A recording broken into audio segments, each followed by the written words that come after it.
Selamat sore bagi mahasiswa yang menyimak video ini. Semoga semua dalam keadaan sehat.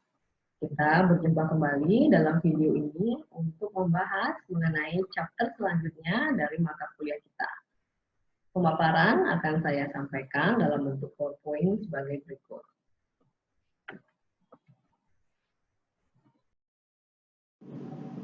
Pada video ini, saya akan memaparkan mengenai penetapan strategi produk. Poin-poin yang akan dibahas dalam video chapter ini adalah membangun dan mengelola produk mix atau rangkaian produk dan lini produk. Berikutnya adalah menggabungkan produk untuk menciptakan co-brand yang kuat. Dan yang terakhir adalah penggunaan packaging, label, dan juga garansi sebagai alat pemasaran. Kita masuk ke poin bahasan produk system dan mix. Product mix juga disebut dengan product assortment, yaitu rangkaian dari seluruh produk yang ditawarkan oleh penjual kepada konsumen.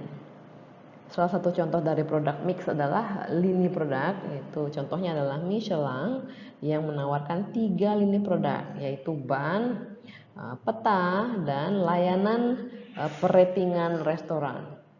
Contoh lain juga seperti di universitas terdapat beberapa fakultas seperti FKIK, hukum, bisnis, teknik, dan lain sebagainya. Jadi fakultas ini dapat juga dikategorikan sebagai lini produk. Produk mix dari suatu perusahaan memiliki lebar, panjang, dan juga kedalaman dan konsistensi. Jadi faktor ini atau aspek-aspek ini diilustrasikan pada tabel berikutnya atau di slide berikutnya, yaitu contoh dari produk-produk P&G, yaitu Procter and Gamble. Pada tabel dapat dilihat rangkaian dari produk-produk yang ditawarkan oleh Procter dan Gamble, tapi ini tidak semua karena ini hanya sebagian dari produk Procter and Gamble. Jadi pertama kita bahas mengenai width ya atau lebar dari produk mix. Jadi semua ini disebut produk mix, keseluruhan produk dari Procter Gamble disebut produk mix. Nah, kemudian lebar dari produk mix adalah sebanyak apa atau jumlah dari lini-lini produk yang ditawarkan oleh perusahaan. Di dalam ilustrasi ini lebar dari produk mix ada 6, yaitu deterjen, toothpaste atau pasta gigi, sabun batang, diapers atau pampers, kemudian produk-produk kertas. Jadi ada secara lebar terdapat 6 produk. Kemudian yang kedua adalah length of product mix. Jadi panjang dari produk mix ini, jadi ada berapa item di masing-masing lini. Seperti di lini deterjen terdapat 8 panjang produk, yaitu Ivory Snow, Draft, Tide, Cheer, dan seterusnya. Jadi ini adalah panjang dari lini produk deterjen. Kemudian di pasta gigi panjang lini produk ada 2, yaitu pasta gigi merek Glim dan juga Crest. Kemudian yang ketiga adalah kedalaman dari produk mix adalah sebanyak apa, merujuk pada sebanyak apa varian yang ditawarkan masing-masing produk di dalam lini tersebut. Contohnya kita ambil di produk deterjen merek Tide. Jadi Tide ini ditawarkan dalam 2 aroma, yaitu aroma Mountain Spring dan Regular. Kemudian ditawarkan dalam 2 formulasi, yaitu formulasi deterjen cair dan juga bubuk, dan 2 bahan tambahan, yaitu dengan pemutih dan tanpa pemutih. Sehingga produk Tide ini memiliki kedalaman 8 jenis produk karena mereka memiliki 8 varian yang berbeda. Dalam menawarkan lini produk, perusahaan umumnya mengembangkan platform dasar atau basic yang dapat ditambahkan untuk dapat menyesuaikan dengan permintaan konsumen atau menyesuaikan permintaan konsumen di segmen-segmen yang berbeda. Jadi produsen mobil membangun atau mengembangkan mobil di seputar platform basic atau dasar. Pembangun rumah menunjukkan model home di mana pembeli dapat menambahkan fitur-fitur tambahan yang mereka inginkan.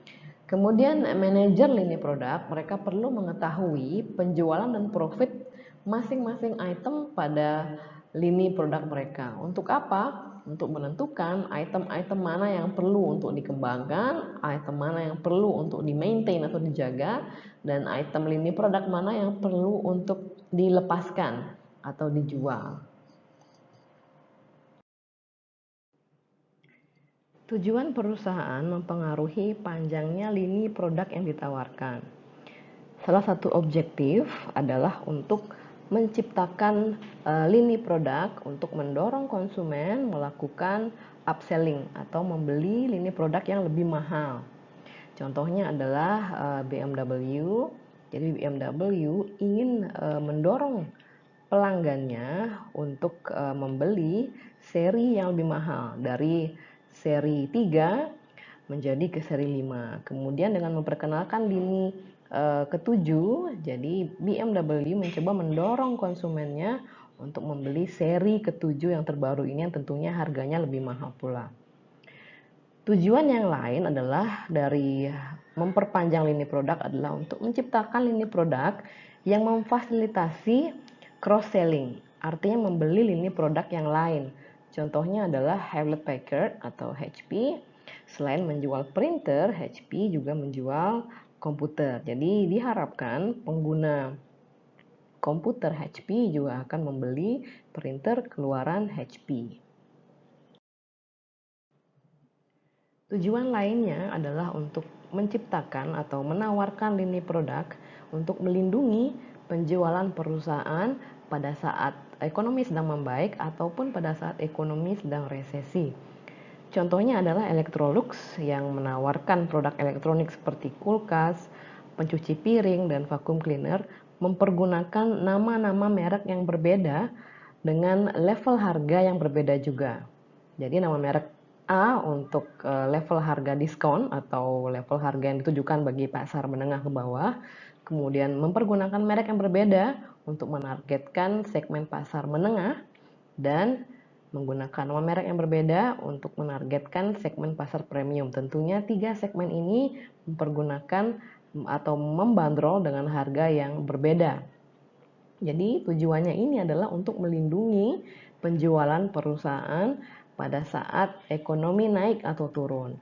Pada saat ekonomi sedang resesi, tentu konsumen tidak akan mampu membeli produk-produk yang berharga premium, sehingga konsumen-konsumen di harga premium akan bermigrasi ke produk-produk elektronik dengan harga middle ataupun dengan harga diskon, sehingga pada saat ekonomi resesi pun penjualan Electrolux tetap akan stabil atau setidaknya tidak menurun terlalu signifikan karena mereka menawarkan produk untuk segmen-segmen baik bawah, menengah maupun atas.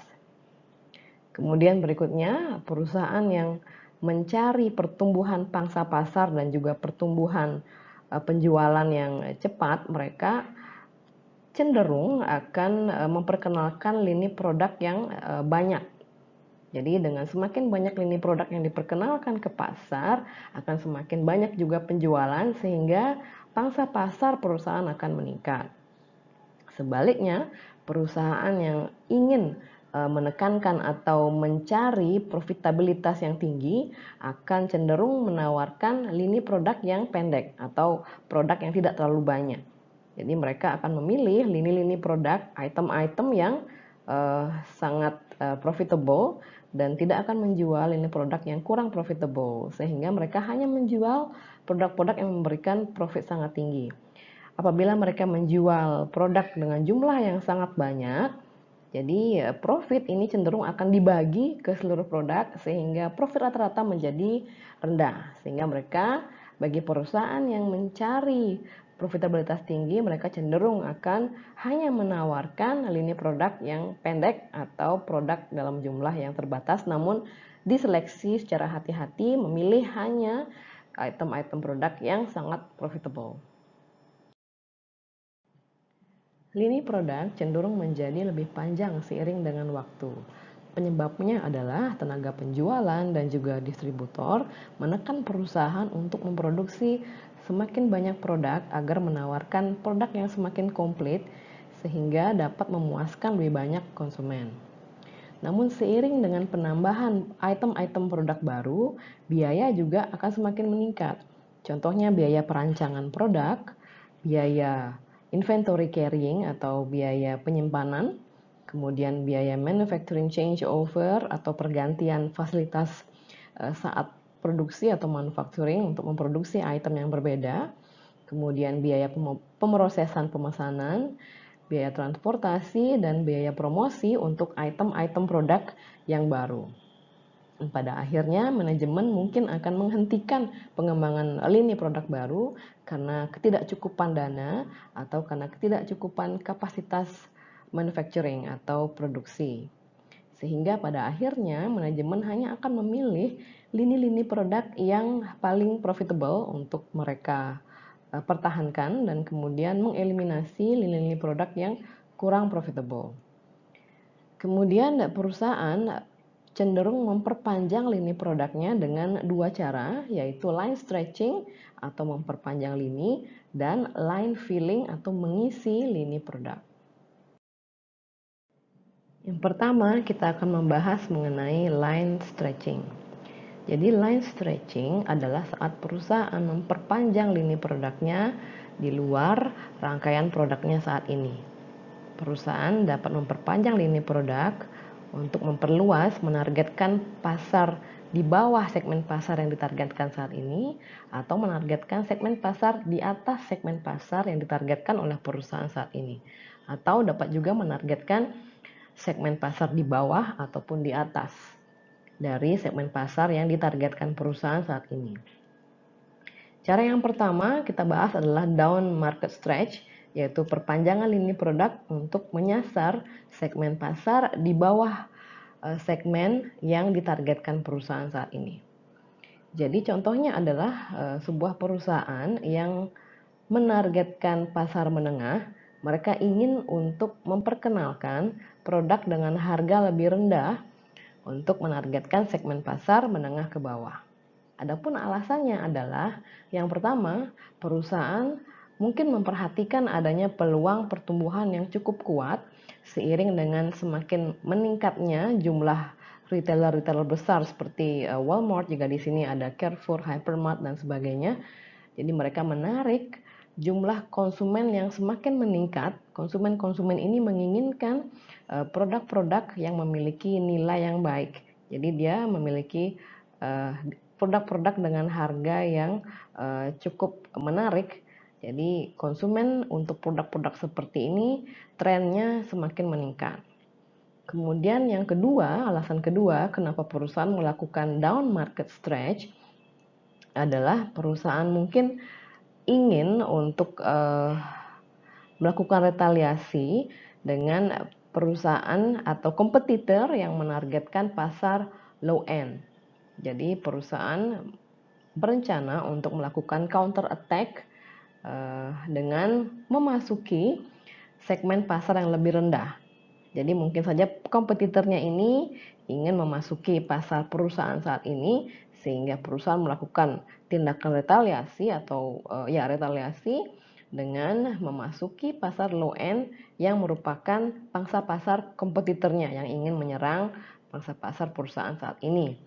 Kemudian alasan yang ketiga adalah perusahaan mungkin telah menyadari bahwa segmen pasar mereka saat ini, yaitu segmen pasar menengah, itu cenderung stagnan atau menurun, sehingga penjualan tidak bertumbuh lagi secara signifikan, sehingga mereka berencana atau memutuskan untuk memasuki segmen pasar di bawahnya, yaitu menengah ke bawah, di mana mereka melihat pertumbuhan yang cukup baik pada segmen pasar tersebut.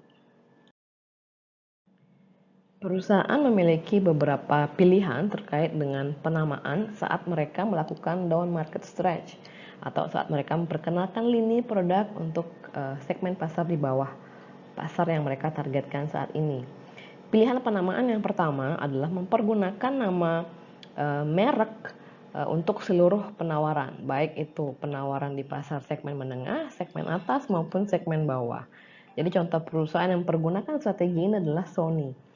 Jadi Sony mempergunakan nama Sony pada berbagai produk di berbagai segmen pasar yang ditargetkan oleh Sony. Pilihan yang kedua adalah memperkenalkan nama yang berbeda untuk produk yang ditargetkan pada segmen pasar di bawah. Seperti Gap yang memperkenalkan lini produk untuk segmen pasar di bawah dan mempergunakan nama yang berbeda untuk lini produk tersebut, yaitu Old Navy. Jadi Old Navy ini adalah produk-produk keluaran Gap untuk segmen pasar di bawah dengan harga yang lebih terjangkau. Strategi ini cenderung lebih mahal untuk diimplementasikan dan berarti bahwa ekuitas merek harus dibangun dari nol karena tidak mempergunakan merek awal atau parent brand yaitu Gap yang sudah dikenal secara luas, namun Gap dalam lini produk ini memperkenalkan merek yang baru yaitu Old Navy. Artinya Gap harus membangun ekuitas merek ini dari nol, perkenalkan brand Old Navy ini kepada konsumen dari awal. Namun dengan cara ini, ekuitas merek dari parent brand yaitu Gap itu kurang lebih akan terproteksi, jadi tidak terganggu dengan keluarnya lini produk yang lebih murah ini. Nama brand Gap tidak terganggu dan tetap dipersepsikan sebagai merek dengan produk berkualitas dengan harga yang cukup premium. Melakukan ekspansi ke segmen bawah mengandung resiko, seperti yang terjadi pada Kodak, mana Kodak memperkenalkan Kodak Funtime Film untuk berkompetisi dengan merek-merek yang memperkenalkan atau memproduksi film-film dengan harga lebih rendah. Namun permasalahannya adalah Funtime tidak dibanderol dengan harga yang cukup rendah untuk menyesuaikan dengan film-film berharga rendah yang diproduksi oleh kompetitor. Yang terjadi juga adalah pelanggan reguler dari Kodak justru membeli Funtime karena harganya yang lebih murah. Jadi hal ini disebut dengan kanibalisasi, di mana Funtime mengkanibalisasi core brandnya yaitu Kodak. Hasilnya, Kodak menarik Funtime dari pasar dan citra kualitas di mata konsumen terhadap Kodak menjadi menurun. Namun di sisi lain, Mercedes justru dengan sukses mampu memperkenalkan Mercedes C-Class dengan harga yang jauh lebih rendah dari harga-harga produk Mercedes yang reguler. Jadi dengan C-Class cars yang dihargai lebih murah ini tidak mempengaruhi penjualan Mercedes, mobil Mercedes yang berharga jauh di atas itu, yaitu $100.000 pada saat itu. Setelah membahas down market stretch, kali ini kita akan membahas up market stretch, yaitu perusahaan menginginkan untuk memperluas pasarnya ke segmen pasar atas dengan memperkenalkan lini produk yang ditujukan untuk segmen pasar tersebut. Jadi tujuannya adalah melakukan upscale, adalah untuk mencari pertumbuhan yang lebih tinggi di segmen pasar kelas atas, juga untuk memperoleh margin profit yang lebih tinggi, dan juga untuk memposisikan diri mereka sebagai produsen untuk seluruh lini atau full line manufacturers, jadi memproduksi produk untuk semua segmen. Banyak pasar yang memiliki segmen kelas atas yang cukup surprising atau cukup menarik, seperti Starbucks pada pasar kopi, kemudian merek Häagen-Dazs yang merupakan merek kelas atas pada pasar es krim, dan Evian pada pasar air mineral dalam kemasan. Contoh yang lain adalah perusahaan otomobil dari Jepang masing-masing telah memproduksi mobil yang ditargetkan untuk segmen kelas atas, seperti Lexus yang merupakan keluaran dari Toyota, Infiniti dari Nissan, dan Acura dari Honda. Jadi banyak perusahaan yang menargetkan segmen kelas atas, mereka mempergunakan nama yang benar-benar baru, yang tidak sama sekali berafiliasi atau tidak mempergunakan nama parent brandnya.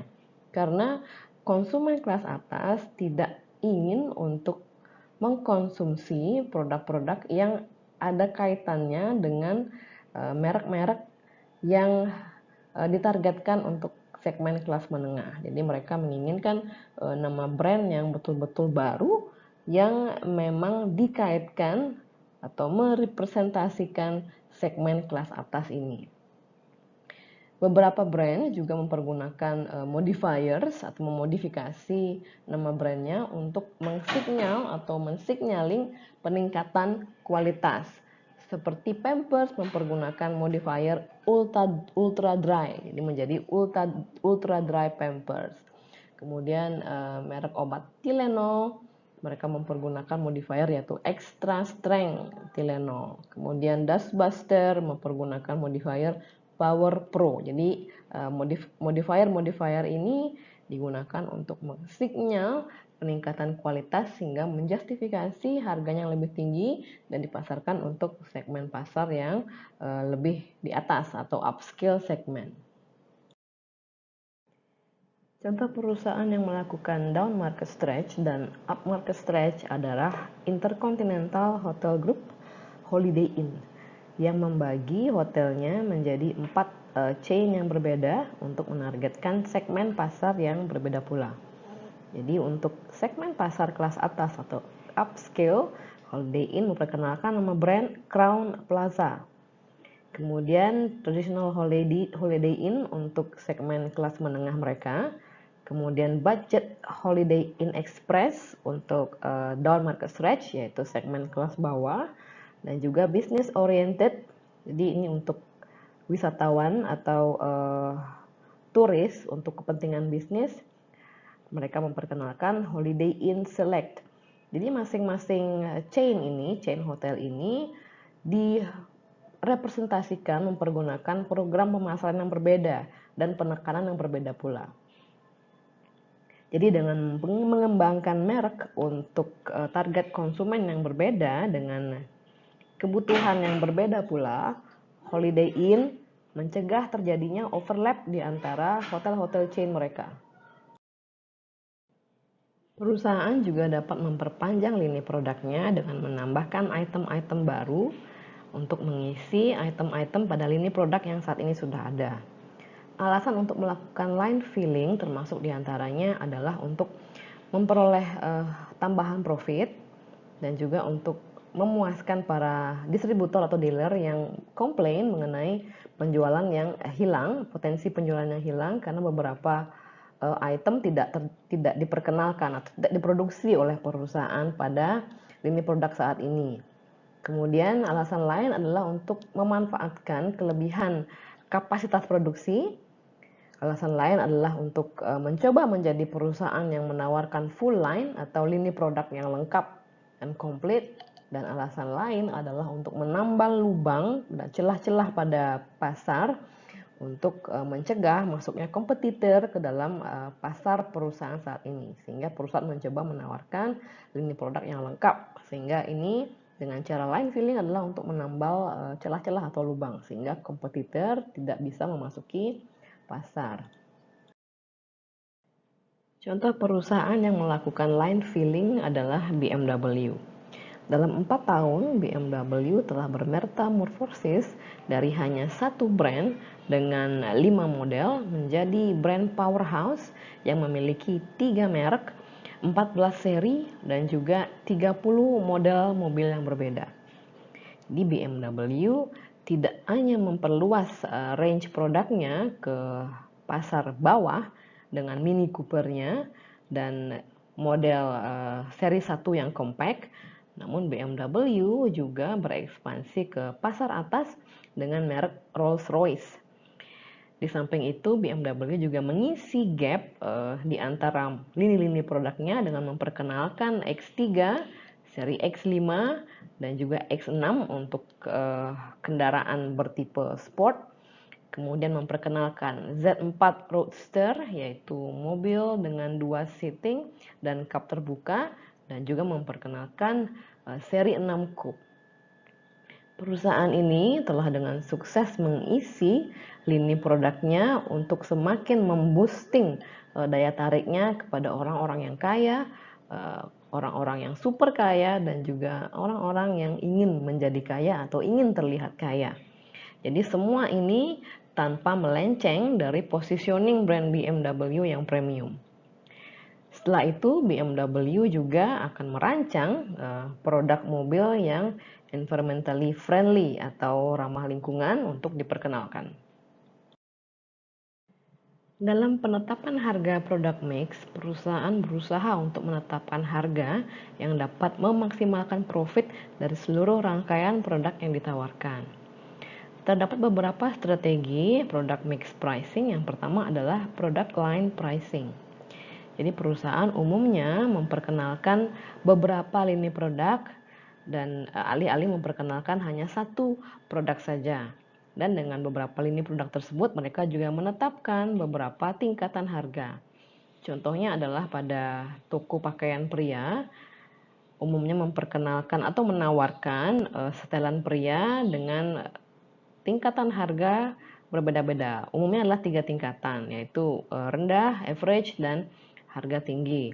Yang diasosiasikan oleh konsumen memiliki kualitas yang low atau rendah, kualitas yang rata-rata, dan kualitas tinggi.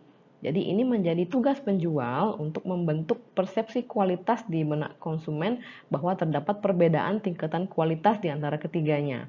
Sehingga ini menjustifikasi mengapa setelan pria itu dibanderol dengan 3 tingkatan harga yang berbeda. Kemudian strategi product mix pricing yang kedua adalah penetapan harga opsional dan berdasarkan atas features. Jadi beberapa perusahaan atau banyak perusahaan mereka menawarkan produk-produk opsional atau fitur-fitur yang opsional bisa ditambahkan atau di-request oleh konsumen tentunya dengan tambahan harga. Contohnya adalah konsumen mobil yang membeli mobil, contohnya Subaru, di mana yang standar dihargai dengan harga sekian. Subaru dengan fitur-fitur tambahan tentunya dibanderol dengan harga yang lebih mahal.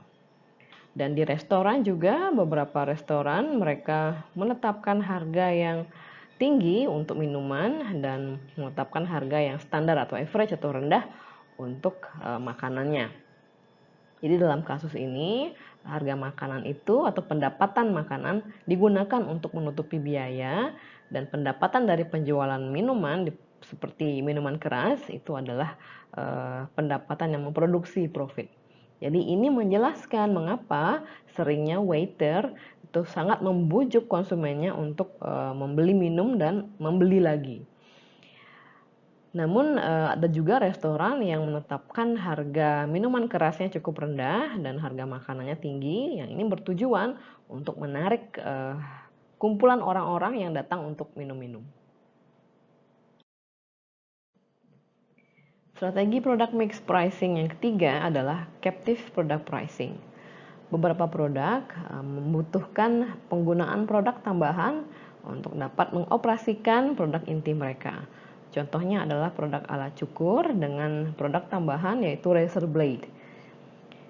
Jadi produsen dari alat cukur ini umumnya menetapkan markup yang tinggi pada produk pelengkapnya yaitu razor blade. Contoh lain adalah perusahaan produsen cellular phone yaitu AT&T. Mereka memberikan cellphone mereka dengan gratis apabila konsumennya berkomitmen untuk membeli layanan telepon selama 2 tahun sekaligus.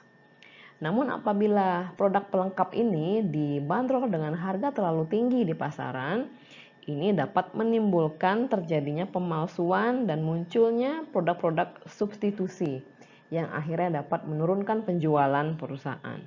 Contohnya saat ini konsumen dapat membeli cartridge refills untuk printer mereka dari supplier-supplier diskon dan mereka dapat menghemat 20-30% dibandingkan jika mereka membeli cartridge refills langsung dari produsen resminya. Kemudian strategi product mix pricing berikutnya adalah two-part pricing.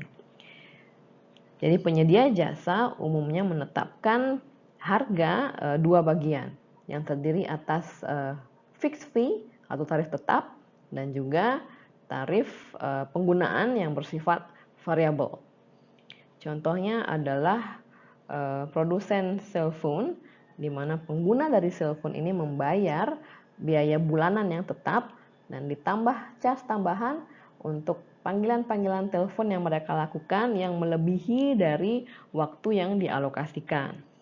Contoh lain adalah taman hiburan yang mencas biaya admission atau biaya masuk sejumlah tertentu, dan di mana nantinya konsumen setiap akan menaiki atraksi-atraksi tertentu seperti roller coaster dan karusel dan lain sebagainya, mereka akan dikenakan cas tambahan.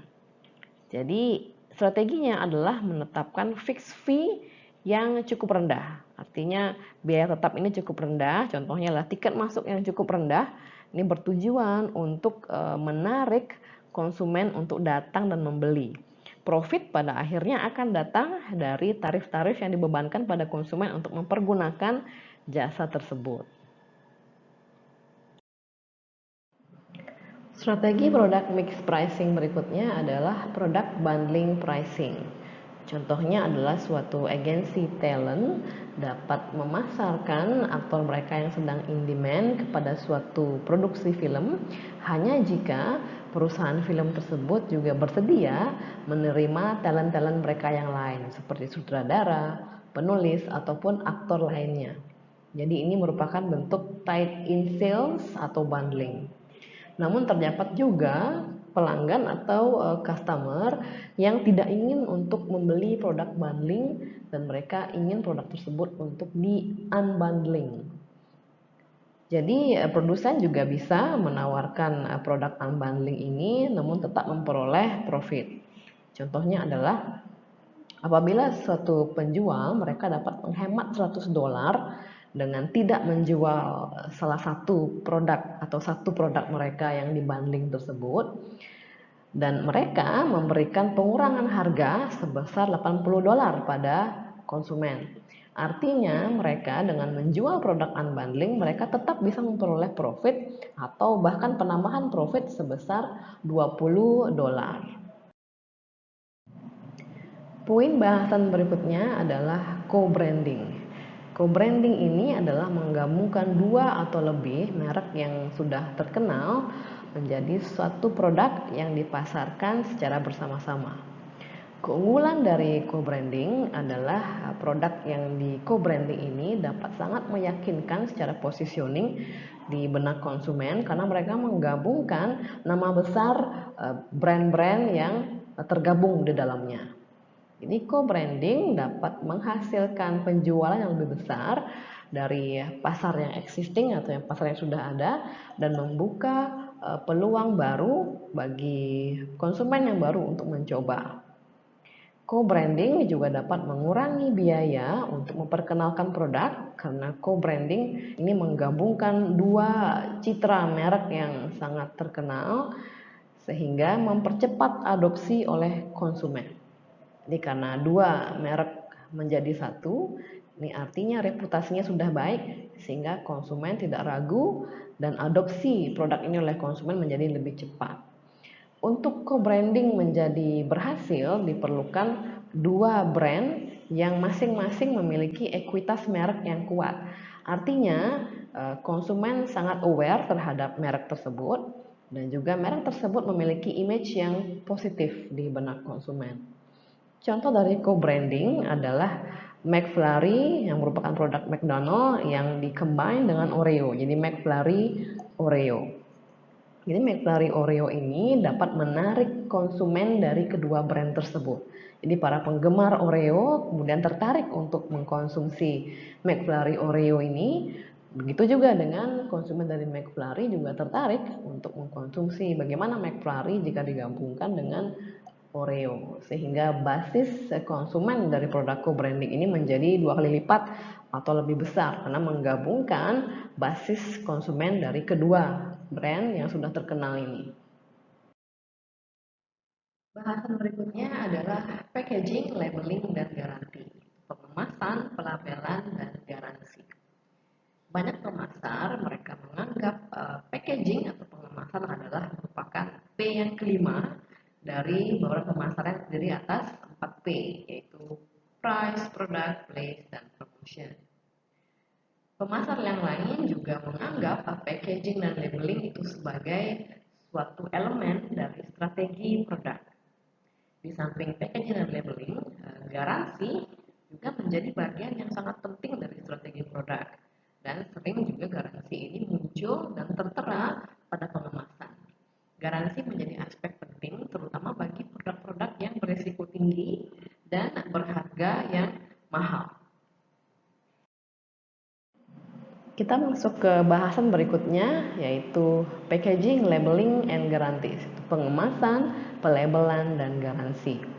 Banyak pemasar yang menganggap bahwa pengemasan atau packaging merupakan P yang kelima dari bauran pemasaran yang terdiri atas 4P, yaitu price, product, place, dan promotion.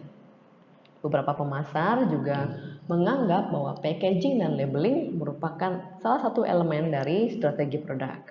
Di samping packaging dan labeling, garansi juga menjadi bagian yang penting dalam strategi produk. Dan garansi ini juga sering ditampilkan dalam kemasan produk. Garansi umumnya sangat penting untuk produk-produk yang beresiko tinggi dan berharga mahal. Kita membahas yang pertama, yaitu packaging atau kemasan. Kemasan dapat memiliki 3 layer. Sebagai contoh, suatu produk kolon dikemas dalam suatu botol yang merupakan kemasan primernya. Kemudian botol tersebut dikemas kembali dalam satu karton atau box yang merupakan packaging sekundernya, dan box tersebut diletakkan dalam satu kardus yang merupakan kemasan untuk keperluan shipping. Jadi katakanlah kardus tersebut dapat memuat 6 lusin kolon di dalam kardus tersebut.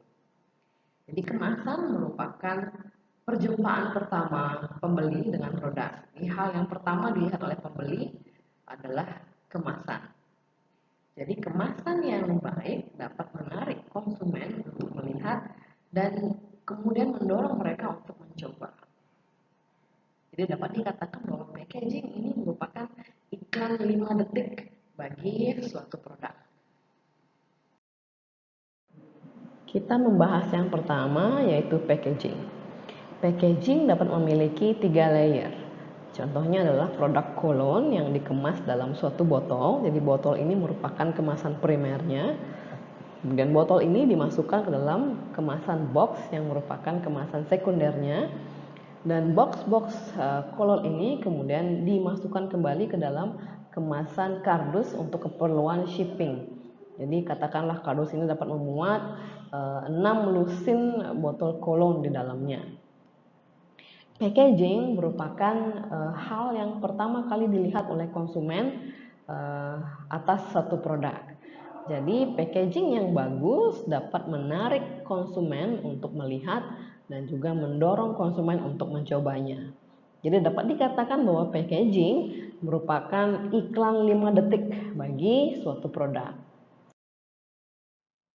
Terdapat sejumlah faktor yang berkontribusi terhadap semakin banyaknya penggunaan kemasan sebagai alat pemasaran. Alasan yang pertama adalah self-service. Jadi semakin meningkatnya jumlah produk yang dijual dengan basis self-service, yaitu contohnya adalah di supermarket, di mana supermarket umumnya membawa 15.000 item produk.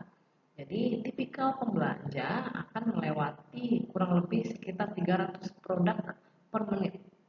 Sehingga packaging atau kemasan diharapkan untuk menjadi sangat efektif dan melakukan kinerja-kinerja penjualan atau tugas-tugas penjualan seperti yang pertama, menarik perhatian konsumen. Yang kedua, untuk menjelaskan dengan ringkas dan jelas mengenai fitur-fitur produk. Yang ketiga, meyakinkan konsumen. Dan yang keempat adalah secara keseluruhan membuat kesan atau impresi yang baik. Alasan kedua dari semakin meningkatnya penggunaan kemasan sebagai alat pemasaran yaitu semakin meningkatnya kesejahteraan konsumen.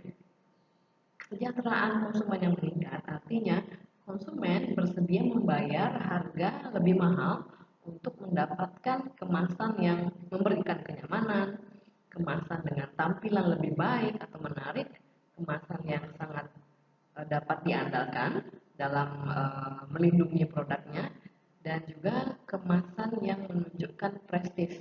Jadi kemasan ini memiliki tampilan yang sangat stylish sedemikian rupa sehingga dapat meningkatkan prestis dari orang yang membawanya atau membelinya. Kemudian alasan yang ketiga adalah kemasan ini merupakan suatu peluang untuk melakukan inovasi.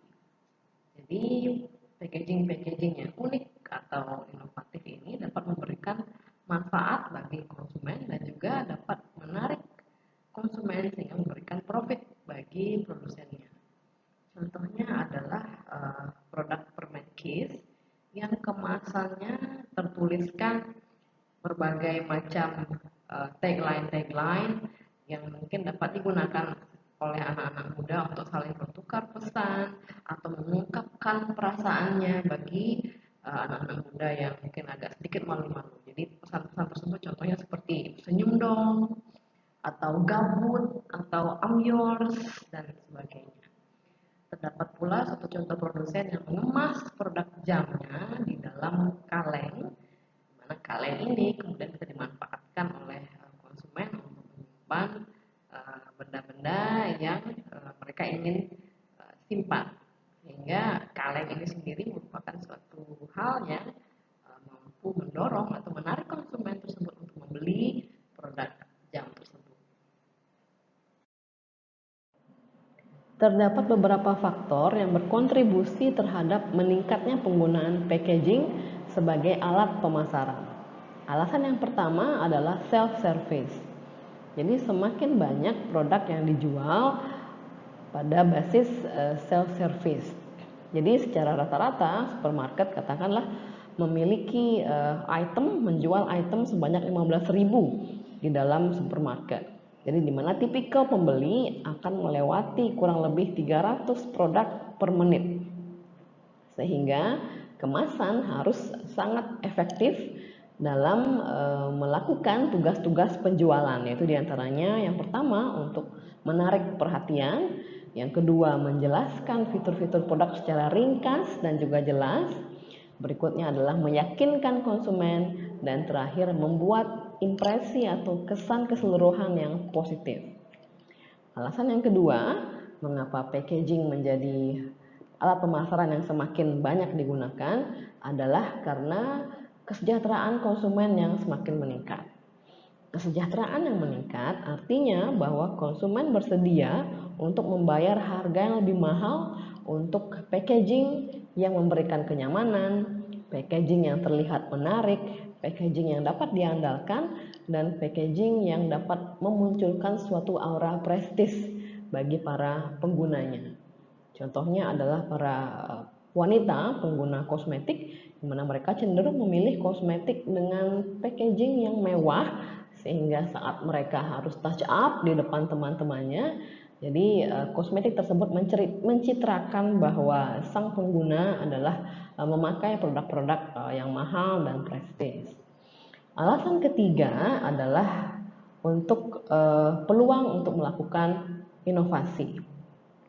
Jadi packaging ini juga merupakan suatu ruang atau sarana untuk melakukan suatu inovasi yang memberikan manfaat bagi konsumen dan memberikan profit bagi produsennya. Contohnya adalah produsen permen Kiss, di mana dalam kemasan permen Kiss tersebut tertulis berbagai pernyataan singkat atau quote singkat, tagline yang digunakan oleh anak-anak muda untuk berkomunikasi antar sesamanya. Jadi tagline ini dapat berupa contohnya adalah senyum dong, gabut, atau I'm yours. Jadi ini juga bisa digunakan oleh anak-anak muda untuk mengungkapkan perasaannya kepada teman-temannya, terutama bagi yang sedikit malu-malu. Dan dengan kemasan yang inovatif ini tentu akan meningkatkan jumlah penggunanya dan konsumennya sehingga menghasilkan profit bagi produsennya. Contoh lain adalah produk jam yang dikemas dalam kemasan kaleng, di mana kaleng ini kemudian dapat digunakan oleh si pengguna untuk menyimpan berbagai barang. Jadi ini kemasan kaleng ini juga menjadi salah satu faktor yang berkontribusi terhadap keputusan konsumen untuk membeli produk jam tersebut.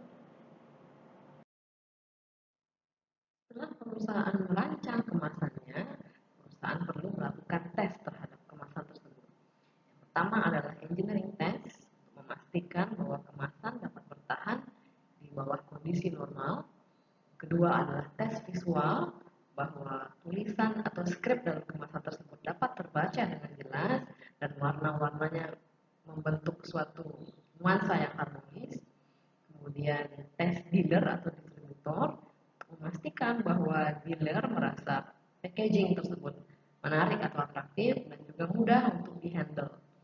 Kemudian terakhir adalah tes consumer atau konsumen, di mana konsumen akan merespon produk tersebut dengan positif melihat dari kemasannya. Salah satu cara yang digunakan untuk melakukan buyer test adalah meletakkan hidden camera di belakang susunan produk tersebut untuk menilai seberapa banyak konsumen yang memperhatikan produk dari kemasannya. Contohnya adalah perusahaan kontrak Scope Medicine yang melakukan tracking research dengan menempatkan hidden camera. Mereka menemukan bahwa mempergunakan kemasan mereka yang lama, hanya 50% konsumen memperhatikan produk mereka.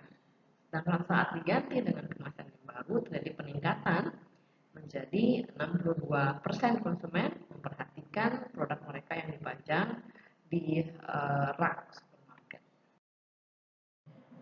Setelah perusahaan merancang kemasannya, maka perusahaan perlu melakukan tes terhadapnya. Tes yang pertama adalah engineering test untuk memastikan bahwa kemasan dapat bertahan di bawah kondisi normal. Kemudian tes kedua adalah visual test, di mana skrip atau tulisan pada kemasan dapat terbaca dengan jelas dan penggunaan warna-warnanya harmonis. Tes yang ketiga adalah dealer test atau tes distributor, di mana distributor diharapkan dapat merasa bahwa packaging itu adalah packaging yang cukup atraktif dan juga mudah untuk dihandle. Tes terakhir adalah consumer test atau tes konsumen, di mana diharapkan konsumen akan bereaksi atau merespons secara positif kemasan produk tersebut. Salah satu cara untuk melakukan consumer test adalah melakukan eye tracking mempergunakan kamera tersembunyi. Jadi kamera tersembunyi ini ditempatkan di belakang produk untuk melihat seberapa banyak konsumen yang memperhatikan packaging dan memeriksa packaging produk. Contohnya adalah produk Comtrex, obat flu. Mereka melakukan research untuk men-track dan menemukan bahwa mempergunakan packaging mereka yang lama, sebanyak 50% konsumen memperhatikan produk mereka. Namun saat diganti mempergunakan packaging yang baru, terjadi peningkatan menjadi sebanyak 62% konsumen yang melewati rak memperhatikan produk mereka. Walaupun pengembangan kemasan yang efektif dapat membutuhkan beberapa bulan dan juga membutuhkan dana dalam jumlah yang tidak sedikit, perusahaan juga perlu untuk mempertimbangkan concern-concern terkait dengan lingkungan dan juga sustainability untuk mengurangi kemasan. Jadi perusahaan perlu untuk mempertimbangkan opsi go green dalam kemasannya dan menemukan cara-cara yang lebih kreatif untuk mengembangkan kemasan. Jadi kemasan juga yang go green contohnya adalah fully compostable bag, artinya tas yang dapat terurai sepenuhnya yang terbuat dari material plant based. Ada juga perusahaan yang mengemas produknya menggunakan botol kaca dan juga menggunakan paper bag alih-alih plastik, di mana plastik saat ini sedang menjadi sorotan karena bagaimana timbunan plastik itu sangat ditemukan mencemari lingkungan utamanya pantai. Walaupun pengembangan packaging yang efektif dapat menghabiskan waktu berbulan-bulan dan juga membutuhkan dana yang tidak sedikit, perusahaan juga saat ini perlu memperhatikan concern-concern terkait dengan lingkungan dan sustainability mengenai pengurangan penggunaan packaging atau kemasan. Dan semakin banyak perusahaan yang go green dan menemukan berbagai cara yang kreatif untuk mengemas produk mereka. Beberapa contoh dari kemasan go green adalah mengemas produk dalam jar atau botol kaca, dan juga fully compostable bag atau tas yang dapat terurai sepenuhnya yang terbuat dari material plant based, dan juga mengemas produk alih-alih menggunakan plastik namun menggunakan paper bag. Karena plastik saat ini sangat menjadi sorotan, terutama di kalangan-kalangan konsumen yang sangat aware terhadap lingkungan, dan juga setelah menjadi sorotan dunia bahwa bagaimana plastik ini sangat mencemari lingkungan, terutama lautan. Jadi produsen sangat perlu untuk mencari cara-cara lain atau materi-materi lain untuk mengemas produk di samping material plastik. Poin berikutnya adalah labeling atau label. Label dapat membantu untuk memperkenalkan produk atau merek pada konsumen. Contohnya adalah produk buah jeruk yang di-stem dengan label Sunkist. Jadi label dapat menjelaskan produk terkait dengan beberapa informasi, yaitu yang pertama, siapa yang membuat produk tersebut, di mana dan kapan dibuat, apa yang menjadi kandungan dari produk tersebut, dan penggunaan produk tersebut untuk apa, dan bagaimana cara penggunaannya dengan benar. Dan label juga dapat mempromosikan produk melalui gambar-gambar yang atraktif. Label juga membutuhkan freshening up atau pembaruan setiap periode. Contohnya adalah label pada sabun. Di sini contohnya adalah Ivory. Label sabun ini sudah di-redone atau dilakukan pembaruan setidaknya 18 kali sejak tahun 1890, sejak pertama kali diperkenalkan, dengan perubahan-perubahan seperti ukuran dan desain dari hurufnya. Jadi pembaruan dari label ini bertujuan untuk keep up dengan perkembangan zaman, di mana konsumen tentunya mempunyai preferensi-preferensi yang baru terkait dengan warna, bentuk kemasan, dan juga font-font yang sekarang sedang trending. Kemudian di sisi lain, label-label yang mengandung deskripsi yang salah, menyesatkan, dan juga deceptif, ini dapat mendorong kompetisi yang tidak fair. Contohnya adalah the Food and Drug Administration atau FDA di Amerika yang mengharuskan produsen makanan olahan untuk menyertakan label nutrisional. Jadi label nutrisi ini menjelaskan dengan sangat jelas seberapa jumlah protein, lemak, karbohidrat, dan kalori yang terkandung dalam produk. Begitu juga dengan kandungan vitamin dan mineral yang disajikan dalam bentuk persentase dari kebutuhan harian yang direkomendasikan.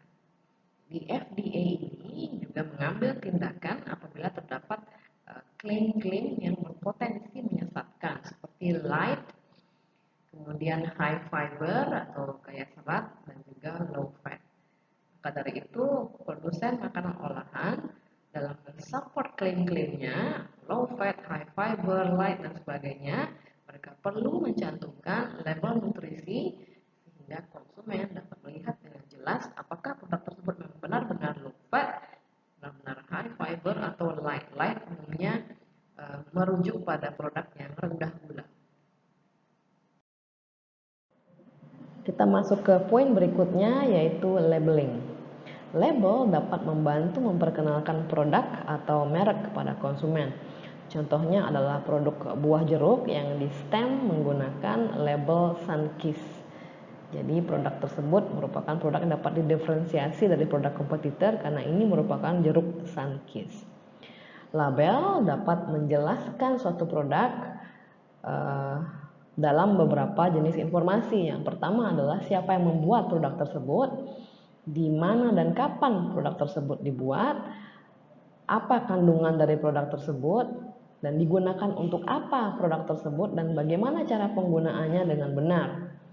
Dan label pada akhirnya dapat membantu mempromosikan produk melalui gambar-gambar label yang atraktif. Label juga membutuhkan pembaruan, seperti contohnya label pada sabun Ivory yang telah dilakukan redone atau pembaruan setidaknya 18 kali sejak diperkenalkan pada tahun 1890-an. Di label ini dirubah dalam hal ukuran dan desain dari hurufnya. Jadi label-label juga membutuhkan pembaruan untuk semakin menyesuaikan dengan zaman dan selera konsumen akan warna-warna terbaru atau jenis font yang terbaru. Dan label-label juga tidak disarankan untuk memuat informasi yang salah, menyesatkan, dan deceptif, di mana label-label seperti ini dapat menyebabkan kompetisi yang tidak fair. Contohnya adalah Food and Drug Administration atau FDA di Amerika. Mereka mengharuskan produsen produk-produk makanan olahan untuk menyertakan label nutrisi yang dengan jelas mencantumkan jumlah protein, lemak, karbohidrat, dan kalori yang terkandung dalam produknya. Begitu juga kandungan vitamin dan mineral yang disajikan dalam bentuk percentage dari rekomendasi kebutuhan harian. Di FDA, mereka mengambil tindakan untuk deskripsi-deskripsi yang menyesatkan, yang memiliki potensi menyesatkan, seperti deskripsi produk light. Umumnya light ini merujuk pada produk yang rendah gula. Kemudian klaim-klaim menyesatkan seperti high fiber atau tinggi serat dan low fat atau rendah lemak. Untuk itu, bagi produsen yang mengklaim produknya dengan klaim-klaim seperti ini, mereka wajib untuk mencantumkan label nutrisi yang memuat informasi-informasi mengenai kandungan nutrisi dari produk. Jadi ini merupakan informasi yang dapat menjustifikasi alasan mereka untuk memberi tagline low fat, high fiber, dan sebagainya pada produk mereka, sehingga konsumen dapat memeriksa sendiri apakah produk tersebut memang benar-benar low fat, benar-benar high fiber, atau benar-benar light dengan cara menyimak label nutrisi yang dicantumkan pada kemasan produk. Bahasan berikutnya adalah garansi. Garansi dapat membantu menurunkan persepsi risiko di benak konsumen. Garansi juga menunjukkan bahwa produk adalah produk yang berkualitas tinggi dan kinerjanya dapat diandalkan. Garansi terutama sangat membantu apabila produk perusahaan ini kurang terkenal dan apabila suatu produk ini mahal. Ini jika produk yang mahal dianggap berisiko tinggi oleh konsumen karena apabila tidak bekerja dengan baik, maka konsumen akan mengalami kerugian yang cukup besar. Sehingga untuk produk-produk yang mahal ini sangat diperlukan adanya garansi. Bahasan berikutnya adalah garansi. Garansi dapat menurunkan persepsi risiko di benak konsumen. Garansi juga memberikan sinyal bahwa produk tersebut adalah produk berkualitas tinggi dan kinerjanya dapat diandalkan. Garansi sangat membantu saat produk perusahaan ini merupakan produk yang kurang dikenal dan juga produk yang berharga mahal.